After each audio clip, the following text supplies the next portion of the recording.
अस्सलाम वालेकुम। मैं हूं डॉक्टर तहरीन जावेद और आज बात करने जा रहे हैं हाइपरटेंशन, बुलंद फिशार खून, ज्यादा ब्लड प्रेशर क्या मसला है, इसकी अलामात क्या हैं, क्या वजूहात हैं कि शुरू में ये ब्लड प्रेशर जब ज्यादा होना शुरू होता है तो आपको महसूस नहीं होता। और कई मरीज कहते हैं कि हम तो अपने आप को बिल्कुल ठीक महसूस करते हैं, लेकिन जब जी चेक करवाते हैं डॉक्टर को या आपको चेक कराते हैं तो आप लोग कह देते हैं कि जी आपको तो ब्लड प्रेशर बहुत ज्यादा है, आपको दवाई लेनी चाहिए। तो पता उसका कैसे लगता है और मरीज को किस स्टेज पर डॉक्टर के पास जाना चाहिए, तो एंड तक आपने इस वीडियो को जरूर देखना है और आपका अपना पर्सनल जो एक्सपीरियंस है वो भी आप उसके हवाले से शेयर कर सकते हैं। ब्लड प्रेशर का ज्यादा होना सबसे बड़ा मसला क्यों है?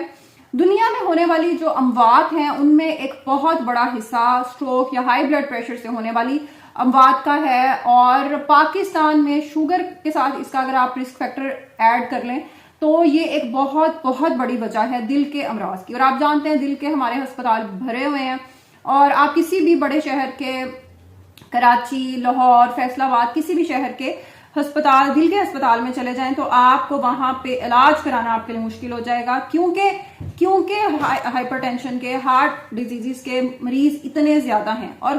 और ये स्टेज आती क्यों है? क्योंकि जब फर्स्ट स्टेज हाइपरटेंशन की, जिसको हम बहुत ही आसानी से, अच्छे तरीके से, अद्वियात से या थोड़ी बहुत एक्सरसाइज से, थोड़ी बहुत डाइटरी मॉडिफिकेशन से, अपने खाने पीने को सही करके ठीक कर सकते हैं, उस स्टेज पे हम इसको इग्नोर कर देते हैं और हम कहते हैं कि हम बिल्कुल ठीक है, हमें डॉक्टर के पास जाने की कोई जरूरत नहीं है, हम ऐसे ही ठीक हो जाएंगे, ये तो हमें कुछ भी नहीं कह रहा। मसला तब बनता है जब मरीज आता है कॉम्प्लिकेशंस के साथ, और जब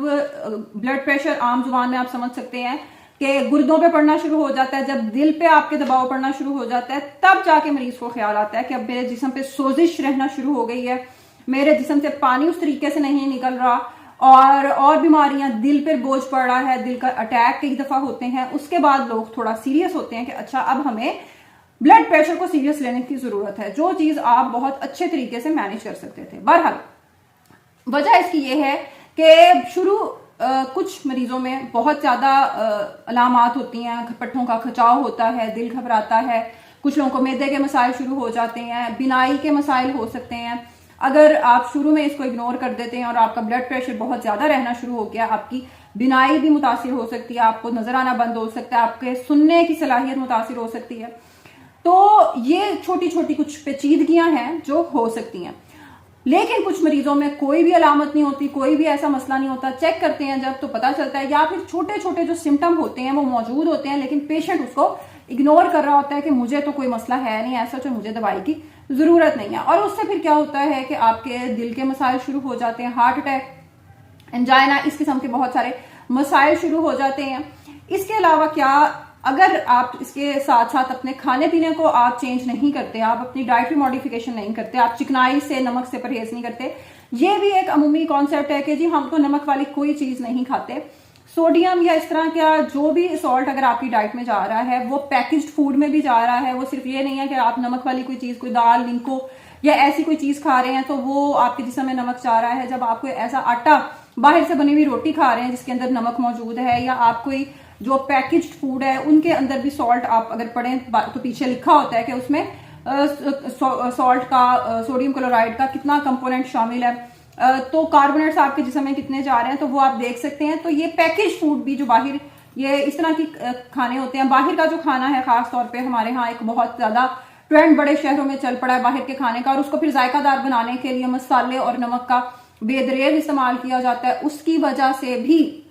आपके जिस्म में नमक इकट्ठा होना शुरू हो जाता है और पानी को वो बाहर जाने से रोकता है, जिससे जिस्म पर आपको सोजिश, जो लोग पांव पे सोजिश शुरू हो गई है, मुंह के ऊपर आपको स्वेलिंग नजर आती है जब आप उठते हैं, ये चीजें होना शुरू हो जाती हैं। और ब्लड प्रेशर का सबसे बड़ा प्रॉब्लम ही ये है कि इसका पता नहीं चलता, आपको ये खामोशी से अपने मरीज को मौत तक ले जाता है। कई आपने अक्सर सुना होगा कि जी रात को बहुत अच्छा भला सोए थे, सुबह हुई तो मौजूद नहीं था, सुबह हुई तो वफात पा चुके थे। उसकी वजह ये होती है कि ये साइलेंट किलर ब्लड प्रेशर को कहा जाता है, इसका हाइपरटेंशन का आपको पता नहीं चलता, और ये खामोशी से ही मरीज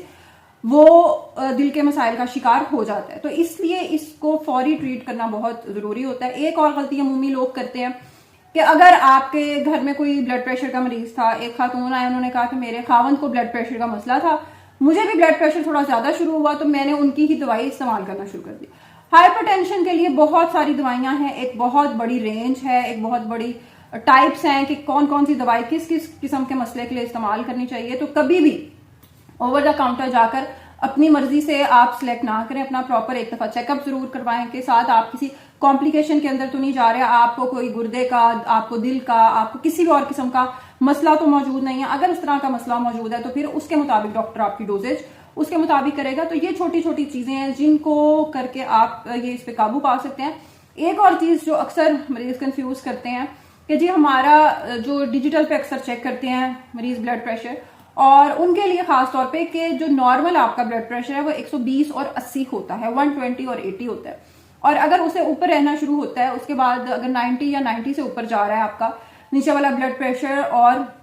ऊपर वाला ब्लड प्रेशर 130 या उससे ऊपर जा रहा है, तो स्टेज 1 हाइपरटेंशन की है, जिसको आप हमने शुरू में भी बात की कि थोड़ी सी एक्सरसाइज और थोड़े से खाने पीने को ठीक करने से, यानी आप फ्रूट्स का ज्यादा इस्तेमाल करें, आप सैलड का, आप कच्ची सब्जियों का, फाइबर आपकी डाइट में ज्यादा जाए, जो पकी हुई चीजें हैं, जो बाहर का खाना है उसको अवॉइड करें, तो उस पर आप इजीली कंट्रोल कर सकते हैं। आप इस हवाले से आपका अपना क्या एक्सपीरियंस है वो भी आपने कमेंट सेक्शन में जरूर शेयर करना है। अल्लाह हाफिज।